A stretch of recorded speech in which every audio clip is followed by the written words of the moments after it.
Eh bien, bonsoir à tous les amis. Bienvenue dans un nouvel épisode du Bluecast. Je suis avec Lorraine Biava, journaliste, écrivaine. Journaliste, écrivaine. C'est déjà bien, hein. Il n'en faut pas beaucoup plus quand même. C'est déjà... Tu vois, je suis en train de bugger déjà. Ça passe inaperçu déjà. Non, mais Lorraine, journaliste, écrivaine incroyable. Et c'est un peu de ça dont on va parler aujourd'hui. Du coup, comment tu vas? Bah écoute, ça va très bien. Et toi? Ouais. Ça va, on est là. Ça va aussi, merci. Très calme. Toujours, tu connais. Attends, parce que déjà, tu reviens de la réunion là. Ouais. C'est comment le choc?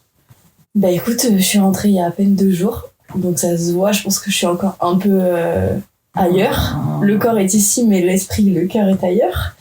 Au soleil. Ouais, au soleil. Bon là ça va, il y a un peu de soleil à Paris, mais la température c'est pas la même. Bah c'est à toi que je dis ça, mais bon. Les îles, tu connais, mais donc ouais, non, c'était la Réunion, c'était très bien. Ouais, c'était très très bien, ça fait du bien. Est-ce que ça a rechargé tes batteries, genre créativement parlant ou pas? Mais je suis partie 2 semaines et pendant 2 semaines, j'ai absolument pas écrit. Ouais. J'ai absolument pas écrit, je me suis contentée, je minimise, mais de vivre. Ouais. Juste, j'ai vécu pendant 2 semaines, j'étais loin de tout. Déjà, le fait d'être à La Réunion, c'était complètement dépaysant. J'étais ailleurs, sur une île, entourée d'autres personnes proches. Donc ça fait du bien. Par contre, ouais, j'ai absolument pas écrit, mais par contre, ça m'a beaucoup nourri. Ouais. En termes de moments de vie, en termes de réflexion aussi, parce que même si j'étais déconnectée de tout, c'est en vivant que tu réfléchis et que les connexions se font. Donc on va dire que oui, mais majoritairement, je me suis déconnectée complètement de tout. Ça t'a fait du bien de pas écrire? Ouais, j'ai pas eu l'envie d'écrire. Ouais. Je sais que j'ai un peu écrit dans l'avion, au retour forcément. Parce que quand tu pars, t'es toujours un peu nostalgique. Ouais. Tu sais. Surtout que finalement 2 semaines c'était court. Je pensais que 2 semaines c'était bien, tu vois. Moi j'ai pas l'habitude de prendre des vacances comme ça. Ça faisait très longtemps que j'avais pas pris de vacances. 2 semaines, ça me paraissait énorme. Finalement, c'est le minimum. Ouais. Vraiment. Ouais, ça passe tellement vite 2 semaines. Ouais, ça passe super vite. Et non, pour répondre à ta question, ça m'a pas manqué. Ok. Ouais, ça m'a pas manqué. C'est une des rares fois où ça m'a pas manqué. C'est fou. Ouais. Et du coup, est-ce que t'es contente là de revenir sur le terrain, de recommencer un peu genre tout ce qui est on va dire travail, création? Ouais, bien sûr. Bon, après revenir sur le terrain, tout est relatif avec moi parce que je me fais quand même relativement discrète. Mais ouais, bien sûr. En fait, le fait d'avoir coupé pendant 2 semaines, ça m'a permis de faire le tri entre plein de choses, de savoir vraiment où je voulais aller. Bien que je le savais déjà, mais du coup ça te met une petite piqûre de rappel. En fait, tu reviens à l'essentiel. Quand t'es déconnecté de tout, tu reviens forcément à l'essentiel. Donc ce qui te vient naturellement à l'esprit, c'est naturel. Donc en fait, ça permet de faire le tri de plein de choses sur lesquelles j'ai pu m'étaler à un moment donné, et puis te recentrer vraiment sur l'essence même de ton travail, tu vois. Donc finalement, j'ai perdu le fil de ta question. Voilà, parce qu'on perd le fil. On perd le fil parce qu'on parle de plein de choses. J'étais suspendue à tes mots, donc finalement ça m'a pas... j'ai même pas capté comment elle était. Ça aurait pu passer inaperçu. Mais aussi, oui, revenir sur le terrain, tu vois, j'ai repris. C'est fort. Ça me fait du bien, mais en douceur. En douceur. Ouais. C'est vraiment le mot d'ordre depuis que je suis rentrée, c'est-à-dire très récemment. C'est en douceur. Je reprends, mais tranquillement. Et après, on verra. Ouais.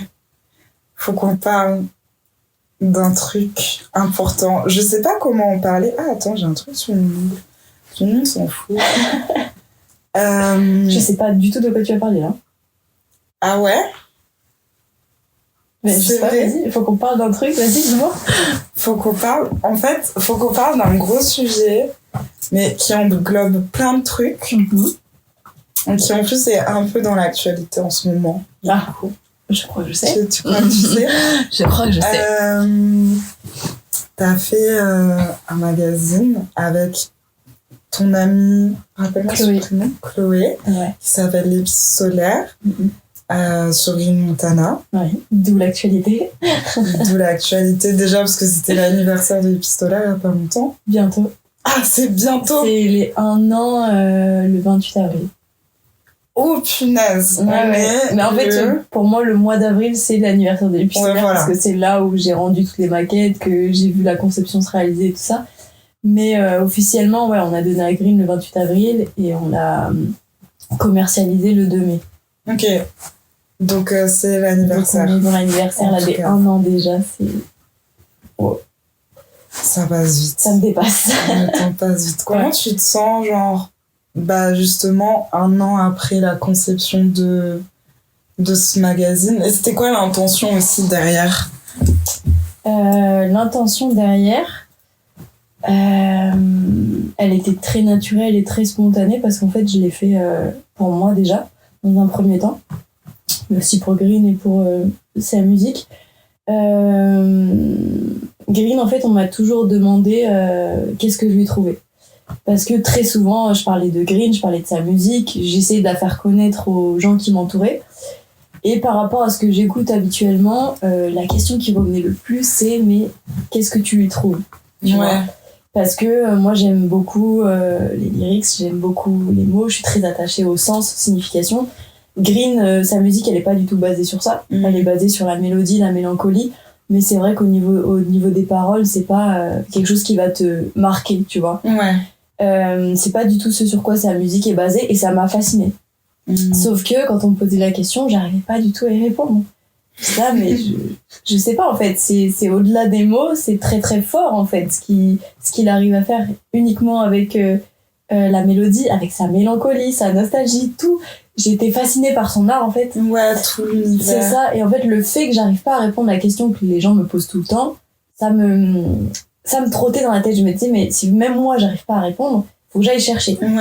Et de là, j'ai commencé à chercher, un peu à comprendre, à poser des mots. Je me souviens que dans un même temps, je lisais un livre qui était en rapport justement avec l'expression. J'ai plus le titre, je l'ai mangé.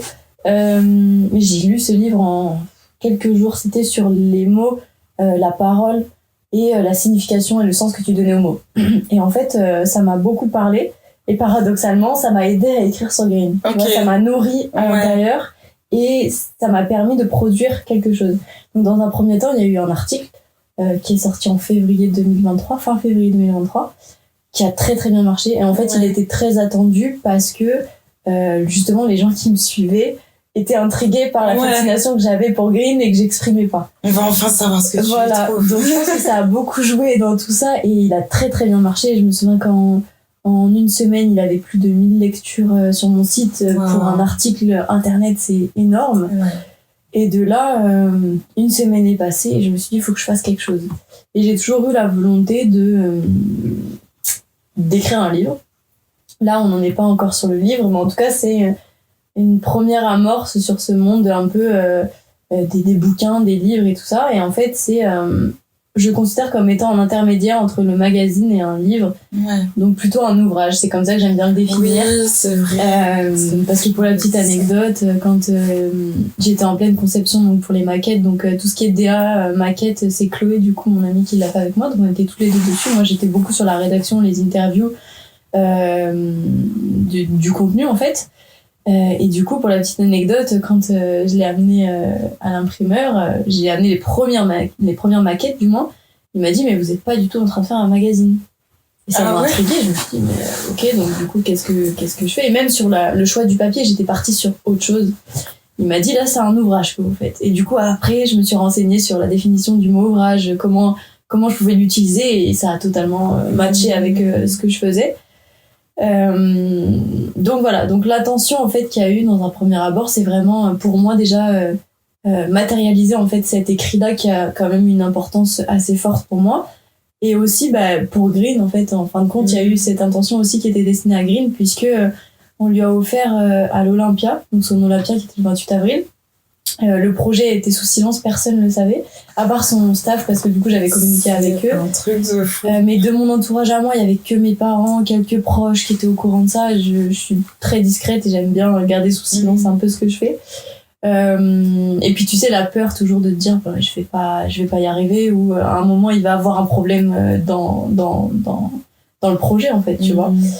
Donc c'était complètement sous silence. Donc quand on lui a offert à l'Olympia, c'était la délivrance pour moi, parce que du coup j'avais réussi. Et puis pour lui, c'était il sortait de scène, donc en fait il était pur au niveau de ses émotions, et c'était un instant qui était très magique, tu vois. Je m'en souviens, j'ai beaucoup de détails dont je me souviens. Et donc l'intention était aussi destinée à Grid. Après, maintenant, comment je me sens un an après tout ça, presque un an, j'ai des frissons un peu, tu vois, parce que je me dis en vrai, je me suis dit, mais à un moment, j'ai pété un plomb, je pense, tu vois. Pour faire tout ce que j'ai fait, je pense qu'il y a un moment où, pas de manière péjorative, tu vois, mais plus, je me suis jamais vue dans cet état-là. Ah ouais? Ouais, quand je prends du recul et quand je vois un peu le chemin qui est passé et tout ça, je me suis jamais vue dans cet état-là, dans le sens où je me levais pour ça, je mangeais pour ça, je réfléchissais tout le temps à ça. C'était une période où j'étais encore en master, et en même temps j'avais une alternance, donc des journées bien chargées. J'étais là, mais mon esprit il était ailleurs, tu vois. Je pensais tout le temps à ça, et en plus les délais étaient très courts, parce que du coup l'idée je l'ai eue début mars, l'Olympia c'était le 28 avril, donc autant me dire que j'avais un mois pour le faire. C'est vraiment pas beaucoup. Donc il y avait mon article qui était déjà écrit, Dieu merci, mais après il fallait faire toutes les interviews, parce que du coup j'ai rajouté au fur et à mesure de la conception. À la base c'était uniquement mettre mon article en page, finalement j'ai vu des choses encore plus grande. Je me suis dit, on va appeler les membres de son entourage et puis on va faire d'autres choses avec. On va les impliquer. C'est ça, on va les impliquer parce qu'ils ont quand même une grande place dans sa carrière, tu vois. Et donc, du coup, il y avait des interviews à faire, la rédaction, enfin bref, un taf monstre. Et je me suis jamais vue comme ça, dans le sens où c'était de la dévotion. Vraiment de la dévotion, comme j'ai dit, pour moi, mais aussi pour ma famille. Je pensais toujours à ma famille quand je le faisais, parce que mine de rien, le livre, c'est un peu sacré pour moi. Et le fait qu'il y ait mon nom sur papier, ça avait beaucoup de valeur pour ma famille, tu vois. Moi, je suis assez détachée de ça, mais pour ma famille, j'avais envie de le faire, tu vois. Je pense à plein de membres de ma famille. Voilà, tu vois, ma mère, quand j'ai offert des exemplaires à mes parents et à mes frères, j'ai ma mère qui m'a dit quelque part, t'as réalisé un de mes rêves. Ah, c'est fou. Tu vois. Et il y a eu tout plein d'émotions, mais c'est vrai que avec du recul, je me dis, waouh, j'ai pété un plomb, dans le sens où qu'est-ce qui m'est passé par la tête, t'as fait un truc incroyable, en vrai. Puis j'étais toute seule, tu vois. Je me suis lancée dans le truc, j'étais seule et je réfléchissais pas, c'était on y va. On y va, tu vois. Et je pense que c'est un état que je serais pas capable de retrouver de manière contrôlée. C'est un truc, je contrôlais rien. Je savais qu'il fallait que je le fasse. C'est tout ce que je savais. Et je me suis laissée porter par ça, et ça a porté ses fruits. Et c'était génial, tu vois. Jusqu'alors, c'est un de mes plus beaux et un de mes plus gros projets aussi. Mais c'est fou, genre, c'est genre vraiment... Ah, c'est dans un livre. C'est dans un livre que j'avais vu ça, et j'ai sûrement dû t'envoyer ça ou pas, je vais te dire. vu tous les trucs de livres qu'on s'envoie. Mais je crois que c'était par rapport à la décision. C'est dans un livre de José Saramago qui dit, genre, il y a un passage dedans où ça dit, est-ce que c'est vraiment nous qui prenons les décisions, ou c'est les décisions qui nous prennent, genre? Et du coup, si on remplace le mot décision par idée, j'ai un peu l'impression que genre t'as été juste emportée genre par cette idée, genre. Ah, mais c'est totalement ça. J'étais emportée par je sais même pas si c'est l'idée. En fait, je sais pas, parce que tu vois, quand je me souviens, justement, c'est marrant parce que une semaine après la sortie de l'article, je vais manger au resto avec Chloé, qui est de base du coup une amie, pour son anniversaire. Donc on va manger toutes les deux et tout ça. Et je lui dis, j'aimerais bien faire un magazine, faire quelque chose cette année, tu vois. Mais je dis ça, une idée comme ça qui s'envole, tu vois. Et après ça, quelques jours après, j'ai l'idée de Green. Mais l'idée, c'était, comme je te dis, un truc très basique, entre guillemets, de je veux mettre mon article en page, je veux le matérialiser, je veux que ce soit palpable. C'est tout, tu vois. Parce que c'est un écrit qui est quand même assez deep, c'est un écrit qui change de d'habitude aussi. J'ai mis beaucoup de mots à l'intérieur, il y a beaucoup d'images, donc ça colle beaucoup à l'univers de Green aussi. Et en fait, j'avais juste... C'est comme si c'était uniquement une étincelle. Et d'une étincelle, ça s'est enflammé d'un coup, et je me suis laissée porter par ça. Et je pense que c'est une question d'instinct aussi. C'est l'instinct qui m'a amenée à faire tout ça. Dans quel but ? Tu vois, je saurais pas te dire vraiment, au-delà du fait de rendre hommage à la musique de Green et puis de aussi créer quelque chose de ses mains, c'est satisfaisant. Je sais pas. Je vois ce que tu Peut-être que je le saurai plus tard. Là, ça fait 1 an, j'ai commencé à avoir pas mal de recul. J'ai mis du temps à l'encaisser aussi parce que ça a été beaucoup d'émotions quand même pour moi, mine de rien. Peut-être que je le saurai plus tard et que je pourrais te répondre à cette question, tu vois, mais c'est vrai que c'est drôle, quoi. On en reparlera de toute façon. C'est possible. Et t'as pensé quoi de l'album qui est sorti ? Est-ce que t'as eu le temps d'avoir du recul sur l'album ? Est-ce que t'as remarqué que tu m'avais envoyé un message pour l'album de Green ? Oui. Je t'avais pas répondu, genre. Oui. Genre, je crois que je t'ai vraiment pas du tout répondu. J'ai même pas fait un petit message, je t'ai pas répondu. Quoi. Déjà, l'album, j'ai écouté, j'étais à La Réunion. J'étais dans un cadre idyllique déjà, et puis ailleurs. J'étais complètement déconnectée, que ce soit des réseaux, que ce soit de ma vie à Paris, de mon travail, de mes proches aussi, parce que j'étais pas trop présente, tu vois. Donc je l'ai écouté, j'avais 2 heures de décalage. Donc j'ai attendu 2 heures du matin du coup pour l'écouter, parce qu'à La Réunion il était 2 heures quand il était minuit ici. Donc réflexe le plus spontané, le plus naturel possible, je télécharge l'album, je mets en mode avion et j'écoute. Et donc du coup j'écoute l'album, les titres passent et tout, je découvre les feats. Ça j'ai trop aimé, j'aime trop quand ils annoncent pas les feats. C'est trop bien, parce que quand Jossman est arrivé et quand Jaco est arrivé, je fais quand Isha est arrivé, et le pire c'est Théodore. Quand Théodore est arrivé sur l'outro, j'ai crié, hein. Premier degré, j'ai hurlé, j'ai fait c'est trop bien. Depuis le temps que ce morceau, beaucoup de personnes l'attendaient. En outro, il est magnifique, pour moi c'est le meilleur morceau de tout l'album. Finalement, Russe, c'est incroyable. Bref, qu'est-ce que j'ai pensé de l'album ? Est-ce que j'ai eu du recul ? Je sais pas si j'ai assez de recul, mais ce que je peux te dire déjà, c'est que je l'ai pas du tout ressenti comme Nostalgia Plus.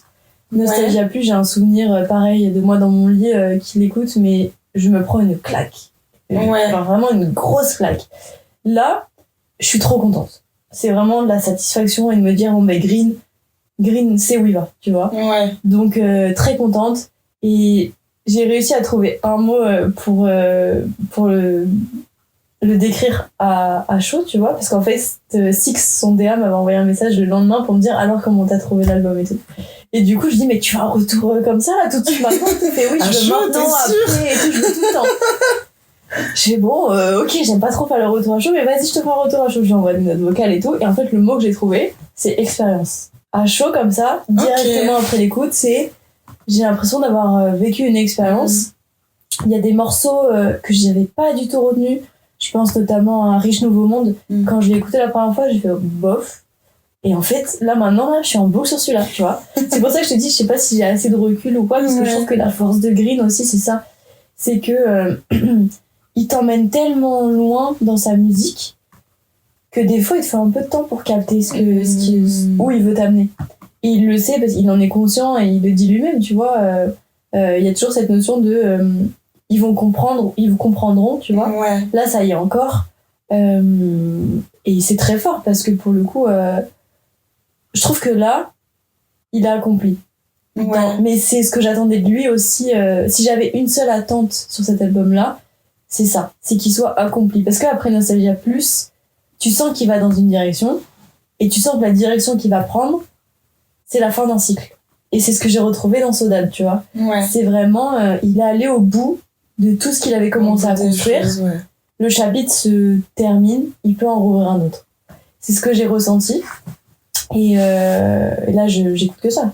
Voilà, je suis tombée dans la matrice de Green, c'est terminé. Là, ouais, je crois que au-delà des musiques créoles que j'écoute en ce moment, j'écoute que Green, tu vois. Donc ouais, je suis contente. Et je suis contente de voir que les retombées sont aussi positives pour lui. Ouais. Et toi, t'en as pensé quoi?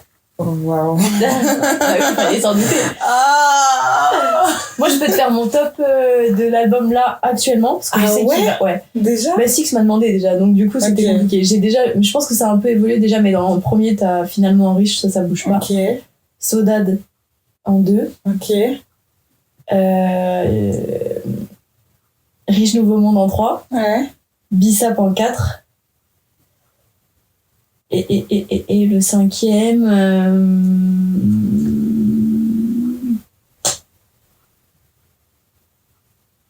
C'est marrant parce que le feat avec Isha, j'ai encore du mal à encaisser. Ouais. Alors que j'adore le couplet d'Isha. J'adore le couplet d'Isha, mais j'ai encore du mal à encaisser. Donc il est pas dedans. Mais je pense qu'à un moment ça va arriver parce qu'il est dans ma tête là. Donc, mais le 5e, je pense que c'est Beverly Hills. Ok. Je pense que c'est lui. Ok. Bon, dans tous les cas, c'est un bon top. Ouais, dans tous les cas, oui, c'est sûr. Il a proposé vraiment... Ah, Oseille, mon amour aussi. Oui. Oseille, mon amour. Ouais, non. Ah, par contre, il y a un truc auquel j'ai pensé, c'est que justement, cette voix féminine, je me suis dit, j'aimerais trop qu'il y ait un feat avec une meuf.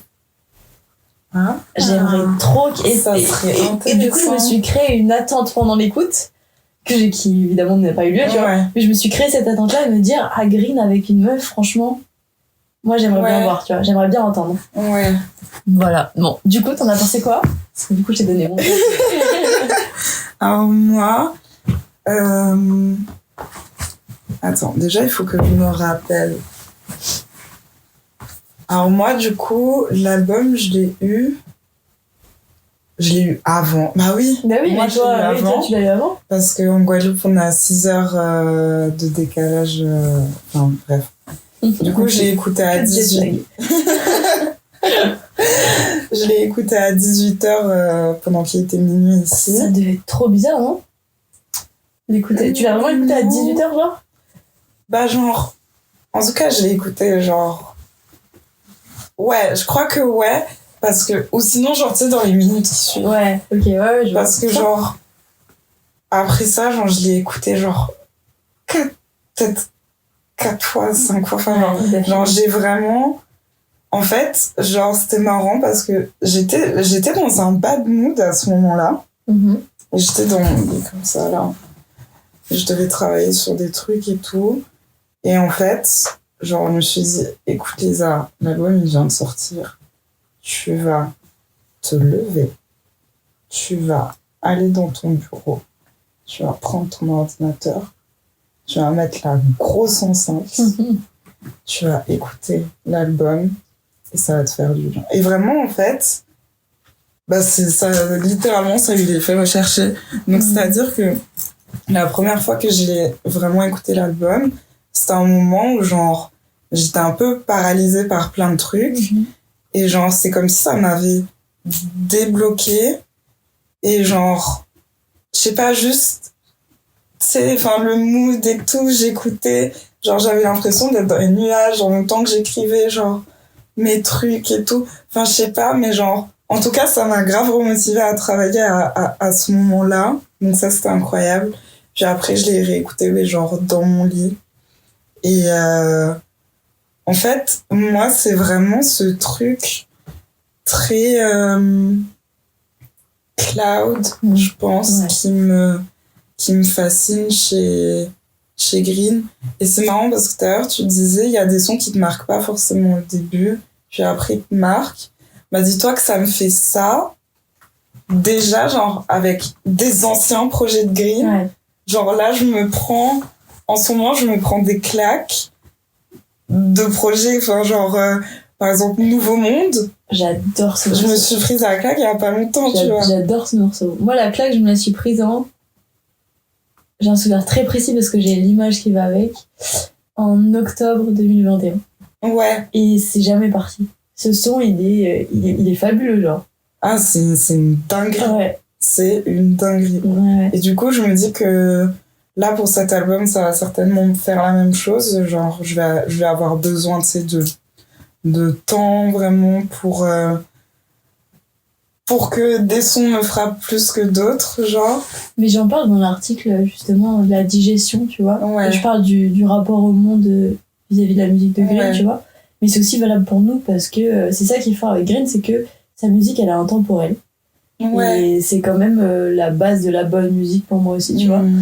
Et ouais, il est trop fort sur ce jeu-là, sur ce terrain-là, tu vois. Ouais. Il maîtrise complètement. Ouais.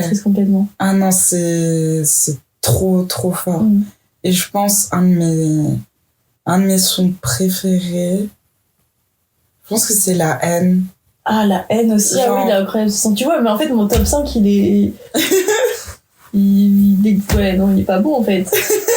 C'est parce que c'est trop dur. La Haine, ouais. Mais genre, je sais pas, juste genre, les notes et tout. Enfin, genre, il y a un truc dans ce son qui me touche. Genre, je saurais même pas dire. Son entrée sur le morceau aussi, elle est ouf. Mais en fait, La Haine, c'est pareil. C'est comme Riche Nouveau Monde. Au début, j'étais en mode ok. Ouais. Et en fait, à La Réunion, je pense que c'est peut-être le morceau que j'ai le plus écouté, si on compte pas finalement Riche avec Théodore, évidemment. Mais c'est peut-être le morceau que j'ai le plus écouté de l'album. Parce qu'il est trop fort aussi. En fait, il te rentre dans une matrice, Green. Ouais, il te rentre dans une matrice, et c'est ce que tu disais tout à l'heure, c'est que t'avais réussi à reprendre la motivation pour travailler et tout. Ouais. Ça me fait pareil, moi. Tu sais, quand t'es dans un bad mood, il te fait du bien. J'ai l'impression qu'il est apaisant. Et même quand t'as besoin de te concentrer, quand t'as besoin de créer, moi, je sais que là, en ce moment, je peins beaucoup. Ouais. Et enfin, depuis que je suis rentrée. Et il y a que Green qui tourne en fond, tu vois. Ouais. Parce qu'il te met dans un mood ou une ambiance. Je me souviens, au début que j'écoutais Green, je disais toujours que moi, je fume pas. Mais que Green, il me donne l'impression d'avoir fumé un truc. Oui, je suis ça, tu m'avais dit ça, ouais. Mais c'est un truc de fou. J'ai jamais fumé de ma vie et je connais pas la sensation, tu vois. Peu importe ce que tu fumes. Ça me fait ça. J'ai l'impression que je suis ailleurs. Et en vrai, ça me fait un peu le même effet. Parce que, du coup, je fume pas non plus, mais genre... En fait, c'est tellement... genre transportant, et puis je sais pas, en même temps, genre tu sais, cette espèce de mélancolie, nostalgie, genre pour moi c'est genre l'équilibre parfait. On en avait parlé la dernière fois, genre que moi par exemple je peux pas écouter la musique de Dinos, parce que genre c'est trop, enfin genre je suis trop sensible et c'est trop genre trop triste, enfin t'as compris, bref. Faut que j'arrête d'être dramatique. Mais Green Montana, genre, il fait partie, je trouve, des artistes qui ont pour moi cet équilibre parfait entre la mélancolie, la nostalgie, genre, c'est ni trop ni pas assez, c'est parfait. Genre, un peu comme PNL, finalement. Et je disais ça à une autre artiste qui s'appelle Nina Rosseil.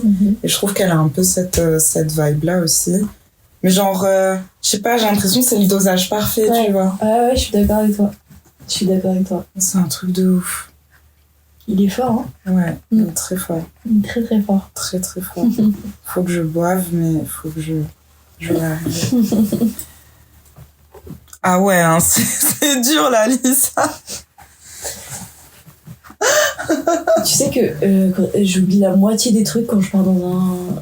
je fais ma réponse et tout, et au bout d'un moment, je me dis, merde, je voulais aller où déjà.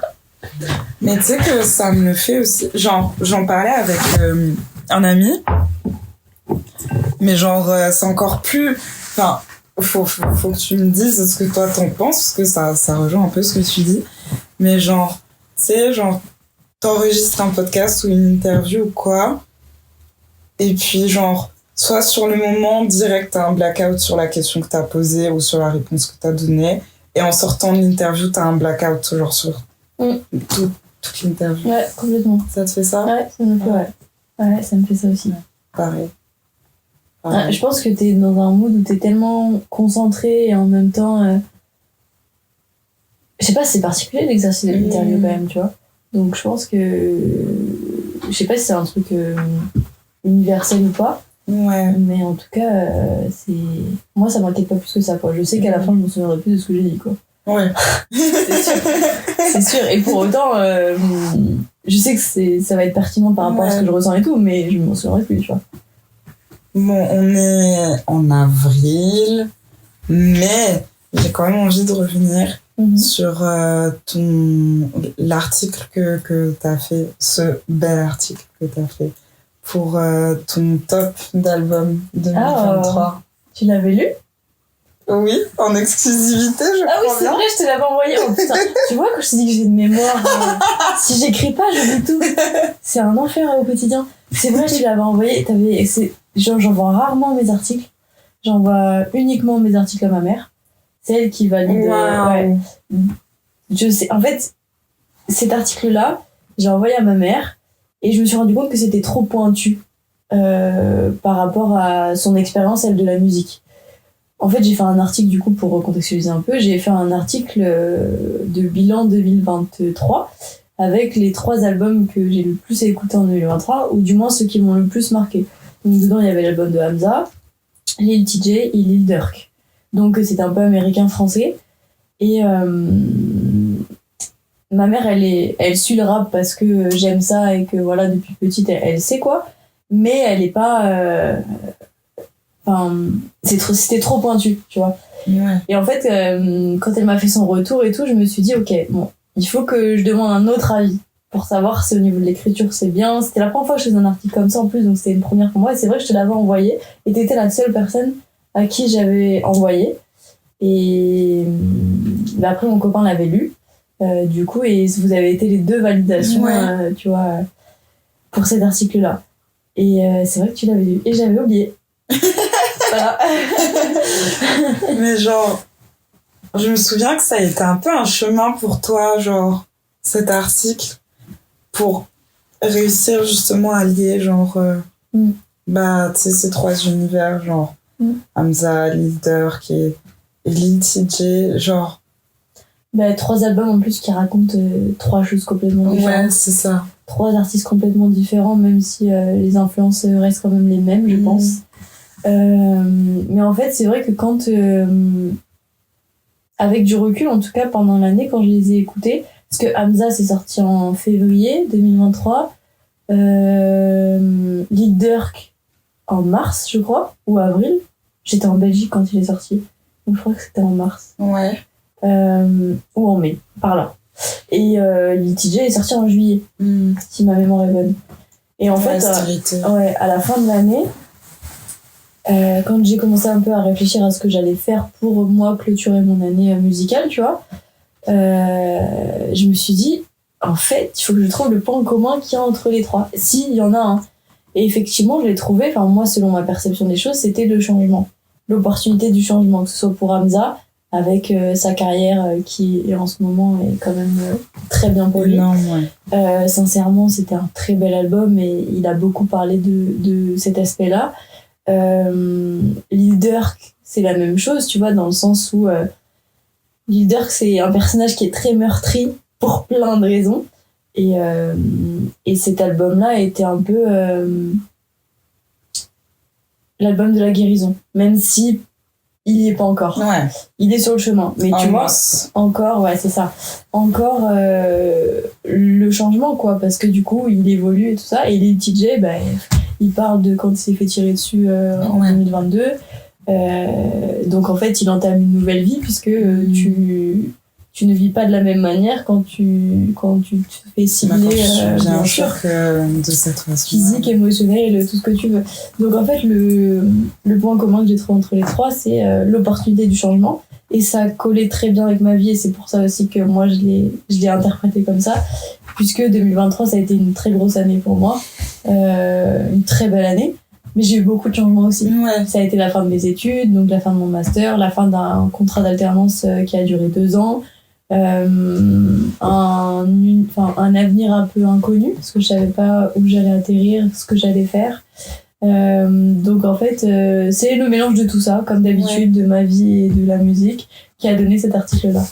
Et c'est vrai que étrangement, vu que c'était la première fois que je faisais un article de la sorte et qu'en plus j'avais dû fouiller beaucoup en moi pour trouver ce point commun là, pour pouvoir avoir une certaine cohérence dans tout le propos, tu vois, que j'ai pas trop fait la promo de cet article.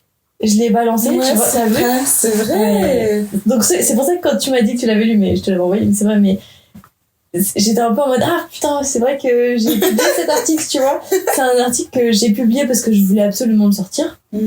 Ça me permettait aussi d'avancer, mais qui a été très il a fallu que j'aille loin.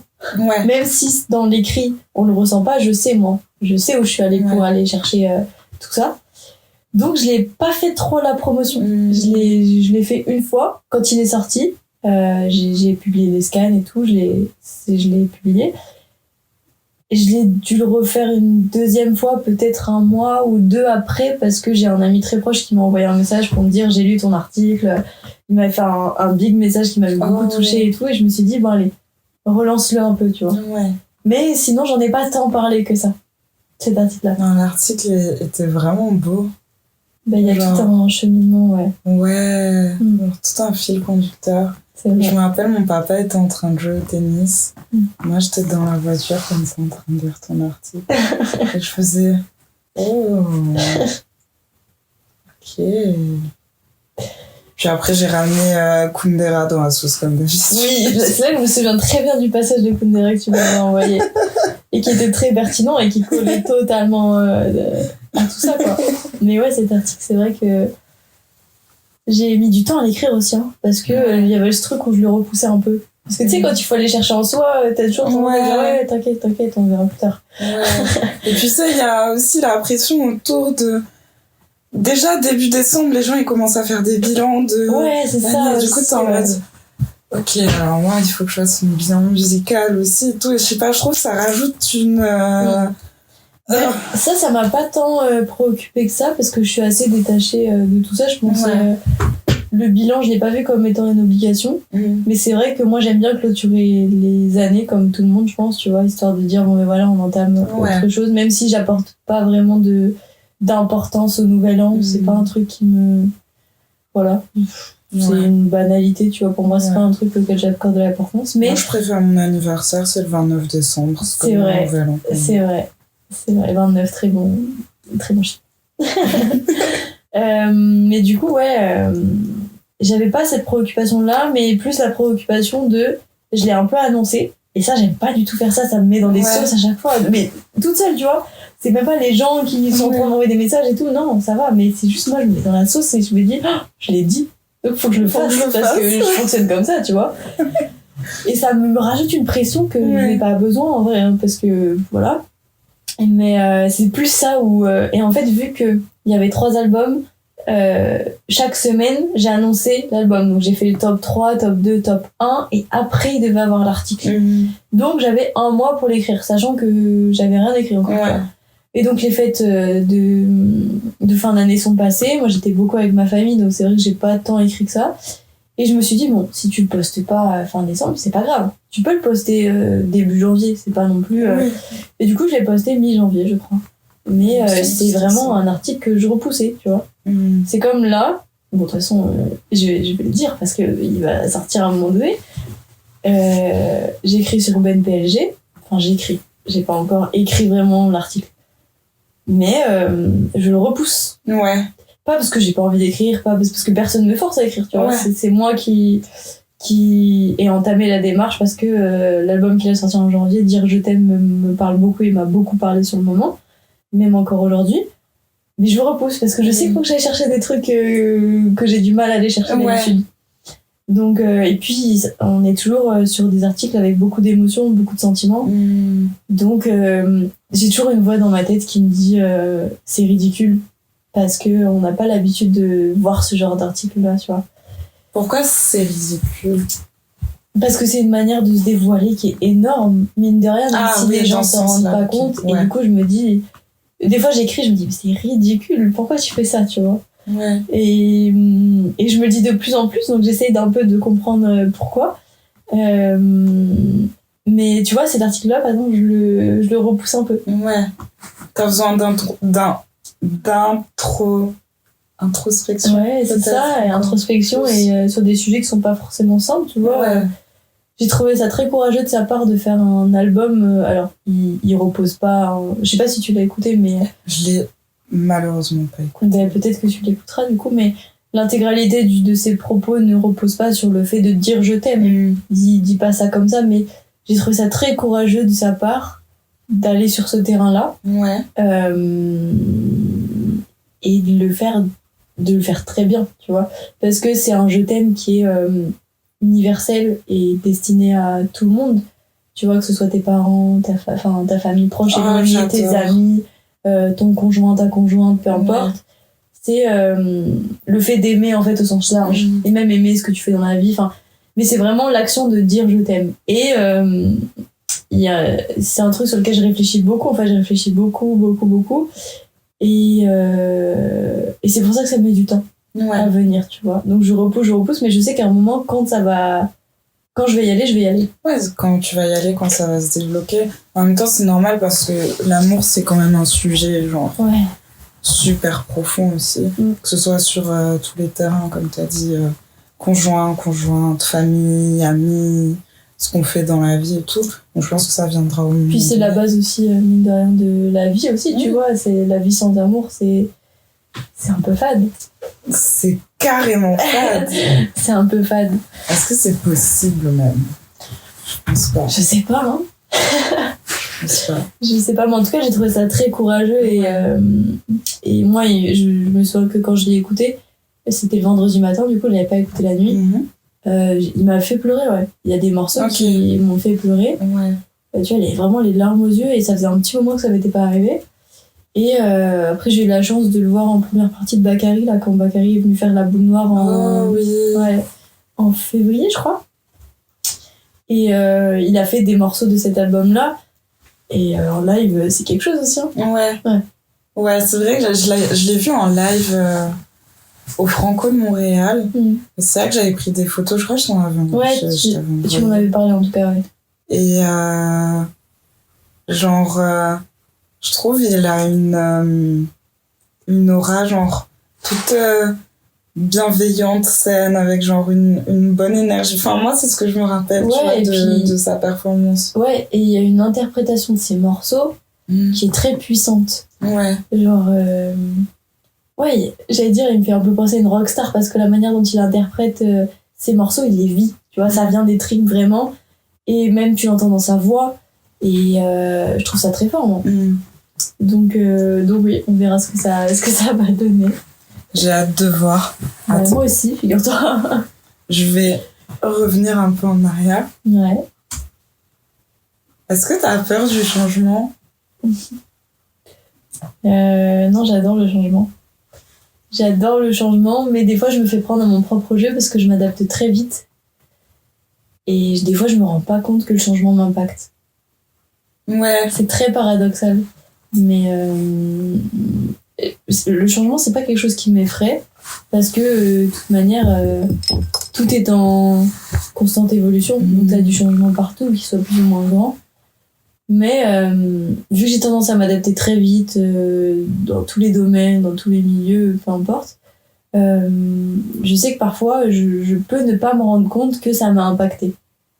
Ou alors ça met du temps à venir et là je me dis là il y a un truc qui se passe, mais en fait ça remonte il y a un petit moment déjà et j'avais juste mis sous le tapis quoi. Ouais. Tu vois?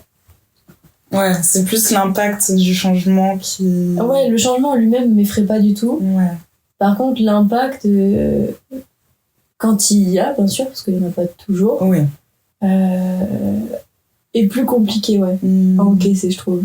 Je vois ce que tu veux dire. Moi, j'ai peur du changement. C'est quoi que t'as peur dans le changement? Tu sais que Waouh. Oh, attends. De quoi j'ai peur dans le changement? Tu sais, c'est une très bonne question. Parce que je sais même pas.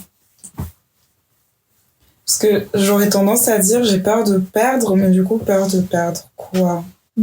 Ce que t'avais déjà avant, parce que... Enfin, j'imagine, c'est une supposition, mais quand il y a changement, ça veut dire que potentiellement tu délaisses une partie que t'as déjà connue et que tu maîtrises pour quelque chose que tu ne connais pas. Non, c'est vrai. Donc peut-être que c'est ça qui te fait peur. Je pense que c'est ça. Et c'est compréhensible, hein? Oui. Totalement. C'est comme la citation qui dit on sait ce qu'on quitte, mais on sait pas ce qu'on va trouver après, tu vois. Ouais, c'est vrai. C'est ça, quoi. Bah, ça me fait peur. Genre, cette citation me fait peur. Bah ouais, je comprends. Je comprends. Je comprends. Moi, ça va. Si ça va, ça veut dire que ça pourra aller pour moi aussi un jour. Bien sûr. Je pense que c'est une question de point de vue aussi. Oui. C'est une question de nature aussi, à quel point on peut être peureux ou non, tu vois, face à certaines choses. En fait, je pense que je suis peureuse, mais... En fait, je dis tout le temps que j'ai peur, mais genre, je le fais quand même. Oui, mais c'est bien, parce que ça veut dire que t'es courageuse. Marc Lévy, un jour, il a dit dans un livre, faut vraiment que j'arrête avec... Non, mais attends, tu sais que c'est super drôle, parce que t'as vu avec quel livre je suis arrivée tout à l'heure, là ? Non, j'ai pas vu le livre. Mais j'ai vu belle couverture. C'est pas vrai. Ok, c'est un livre de Marc. C'est super drôle. Non, mais quand on dit qu'on est sœurs, c'est pas une blague. Je suis vraiment arrivée avec ça. Je lisais ça dans le métro tout à l'heure. Waouh. Et ben Marc Lévy, dans un de ses livres, qui s'appelle d'ailleurs Un sentiment plus fort que la peur, si je dis pas de bêtises. Il fait des très beaux livres.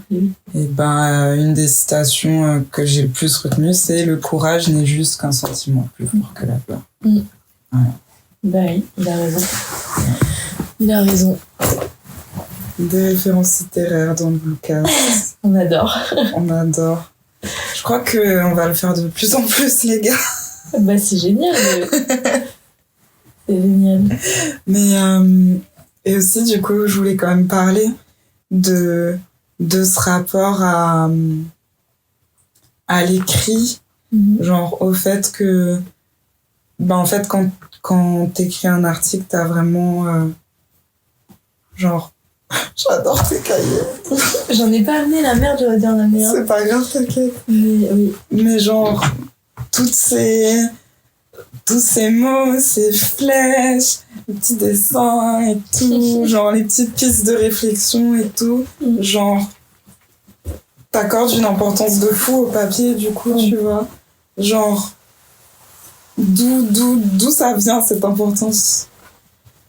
Franchement, je sais pas. Je pense que c'est un truc que j'ai depuis que je suis petite, en fait. Ouais. Parce que, comme les livres, tu vois, c'est lié un petit peu.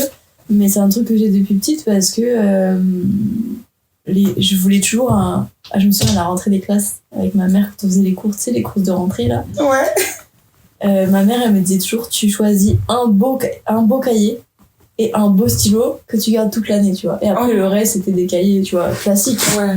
Mais elle me disait, tu peux choisir un beau cahier sur lequel t'as envie de dessiner et écrire et tout. Parce que j'ai toujours été, moi, dans notre famille, on est très comme ça. Mon père, il écrit toujours sur des papiers. Ma mère, pareil, il y avait des papiers partout chez nous, sur le frigo, des pense-bêtes, tout le temps. Et du coup, c'est un truc que j'ai depuis que je suis petite, je pense. Et tous mes cours, quand je les révisais, en fait, moi, je suis très visuelle. Donc, il faut que j'écrive pour comprendre, assimiler et retenir. Donc, c'est un truc aussi qui m'aide au quotidien. T'as vu tout à l'heure, tu m'as rappelé que je t'avais envoyé le papier. J'avais complètement zappé, tu vois. En fait, pour retenir les choses, je suis tout le temps en train d'écrire pour organiser, pour classer et tout ça. Et du coup, quand j'écris des articles, pour la musique, c'est pareil. La manière dont je la consomme, c'est pas... je peux pas faire de la consommation rapide. C'est un truc dont je suis pas capable. Encore plus quand j'écris un article, c'est impossible, tu vois. Non, c'est impossible. Il faut que je décrypte, parce que chaque mot a son importance, en fait. Et tu vois, hier, je faisais une interview pour un artiste pour lequel j'écris une bio. Souvent, la trame que j'ai dans ma tête, en fait, quand je discute avec les artistes, c'est un truc très spontané dans le sens où je le fais parler le plus longtemps possible et moi, je me fais le plus discrète possible. En fait, je lui jette des trucs, tu vois, genre des cailloux, il les réceptionne et puis après, il en fait ce qu'il en veut. Et chaque mot qu'il va utiliser, pour moi, ça a son importance. Le fait que ce soit lui qui décrive sa musique, qui décrive son personnage aussi, qui décrive tout ce qu'il y a autour de lui, le choix de ces mots va être révélateur pour la suite et pour moi comprendre en fait ce qu'il veut dire et pouvoir pousser le truc encore plus, tu vois. Donc, dans un album, dans un projet, il y a trop de trucs à décrypter. Il y a trop de liens entre les morceaux, il y a trop de mots parfois qui reviennent. Tu peux comprendre pourquoi ils reviennent, tu peux comprendre le sens, la dimension, enfin. Et en fait, le fait de tout mettre par écrit, ça me fait une grande étendue, une grande vision de ce que je peux faire avec. Ouais. Sinon, c'est trop flou pour moi. Il y a trop d'informations qui arrivent sur ma personne. Et du coup, pour faire le tri, c'est impossible. Faut poser. Sachant que moi, je suis très dans l'émotion. Bon, après, je me fais dépasser, tu vois. En fait, c'est une sorte de passage obligé pour moi. Parce que ça me permet de faire le tri. Je me souviens, pour faire le parallèle avec peut-être un moment de ma vie où ça a joué aussi, et que j'ai compris ça, c'est qu'à un moment dans ma vie, j'ai dû prendre une décision.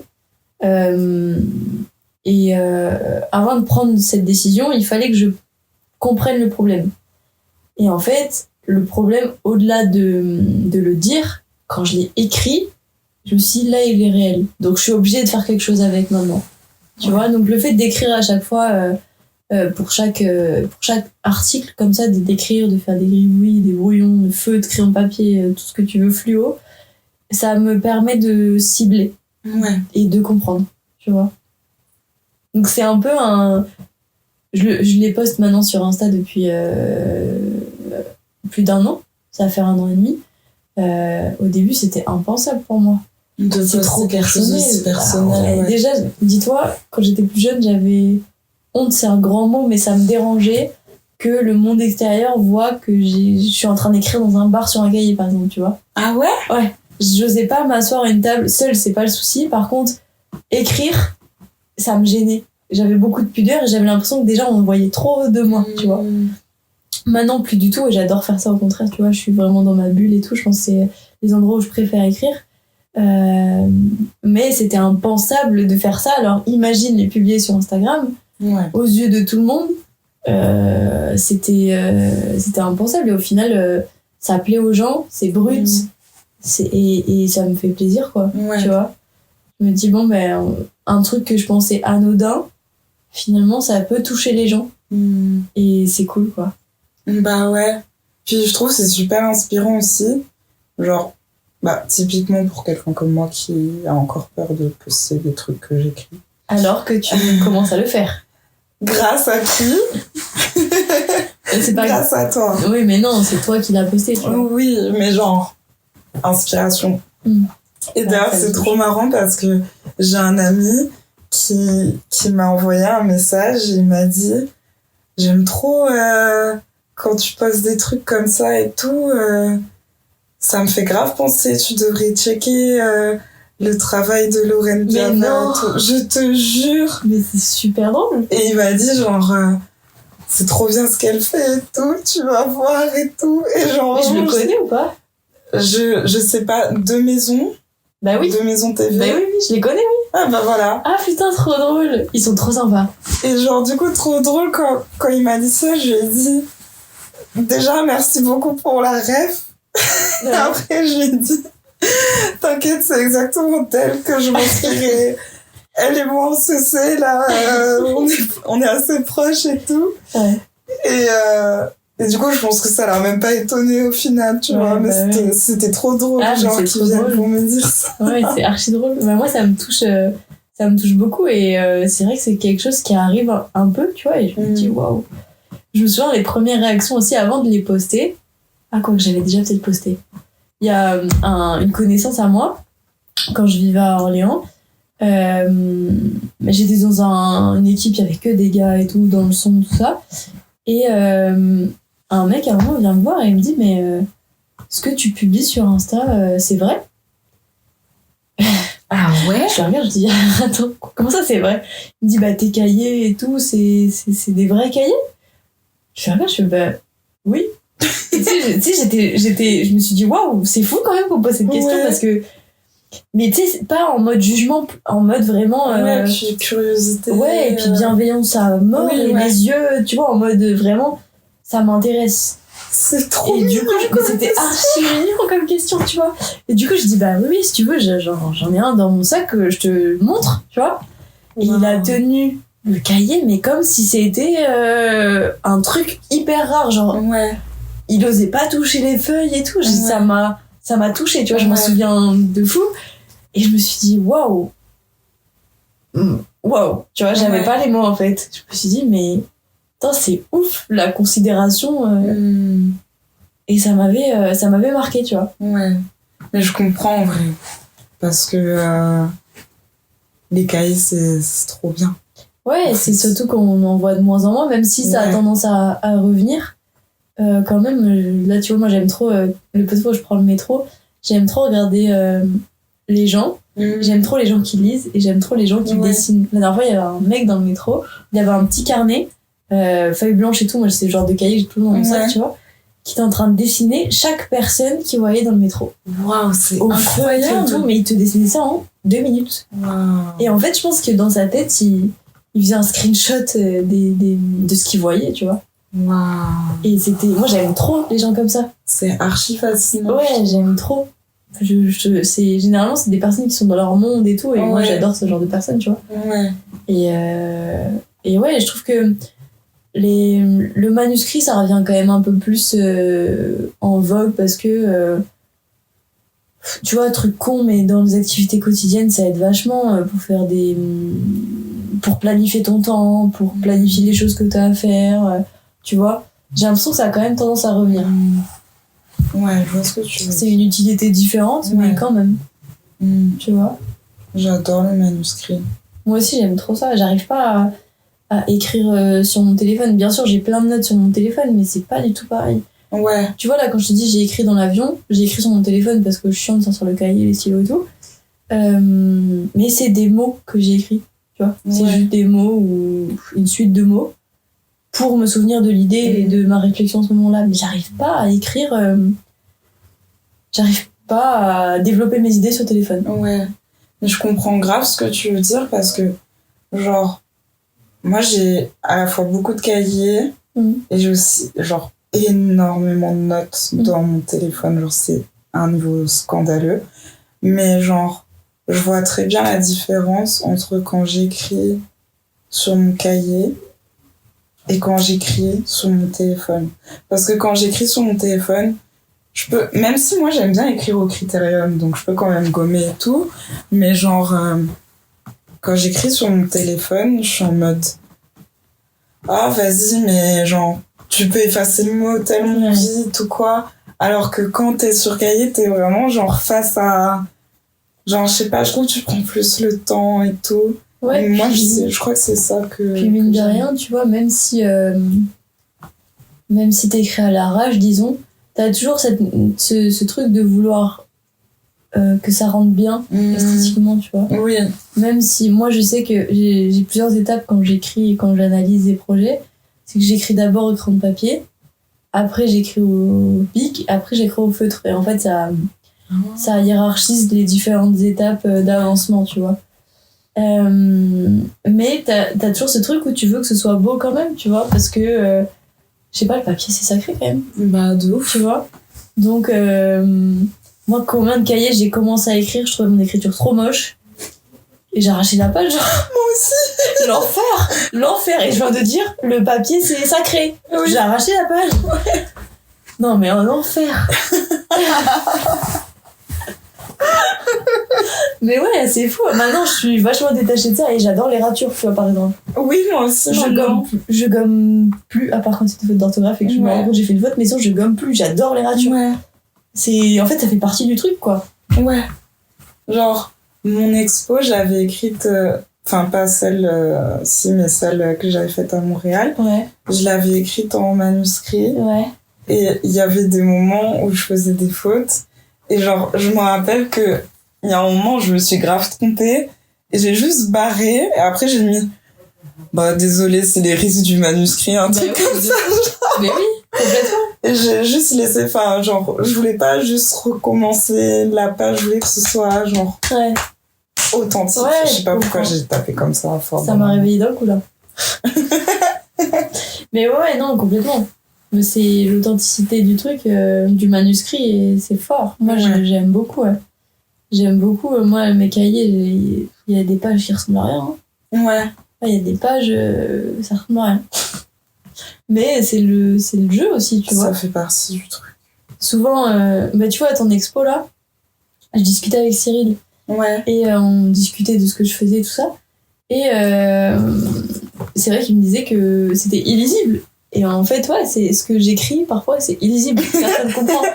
Et en fait, ça intrigue et c'est l'ensemble qui fait que ça crée quelque chose. Même si t'arrives pas tout à décrypter, ça a son charme aussi, tu vois. Ouais.